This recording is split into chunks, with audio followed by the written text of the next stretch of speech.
एवढ्या अंतरामध्ये भरपूर काही अकॅडमी आहे, तुम्ही हीच अकॅडमी का चूज केली, खेडेगावामध्ये का चूज केली, तुम्हाला काय दिसलं नेमकं, तुम्हाला असं व्हिडिओमध्ये काय दिसलं? म्हणजे तिथे त्या अकॅडमी मध्ये खूप म्हणजे हाय लेवलचे थोडे मुलं होते. होते.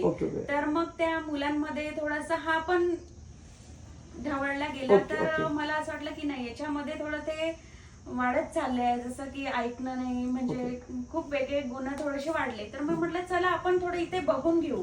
इथे मला नॉर्मल घरची मुलं वाटले, सगळे आपले म्हणजे लेवलचे खेड्यापाड्या. म्हटलं चल तुला दाखवते एकदा की ते पण मुलं आहे आणि हे पण मुलं आहे, पण त्या मुलामध्ये आणि ह्या मुलामध्ये तुला काय अंतर वाटते ते तुला नंतर कळेलच. म्हटलं माझा पैसाच जाईल ना, बाकी जाणार नाही ना, आतापर्यंत गेला ना, चल तर तू एकदा तू चल फक्त, बाकी माझं सर काहीच इंटेन्शन आहे, मला इथे आणायचं होतं. तुम्ही इंस्टावरती जे व्हिडिओज बघितले, ते व्हिडिओ मध्ये तुम्हाला जे तुमच्या मनात वाटलं असलं, असं काही इथं काही तसा बदल वाटतो तुम्हाला? म्हणजे आहे तसं तुम्हाला जे वाटलं तसं आहे का, ऍज इट इज आहे सर्व?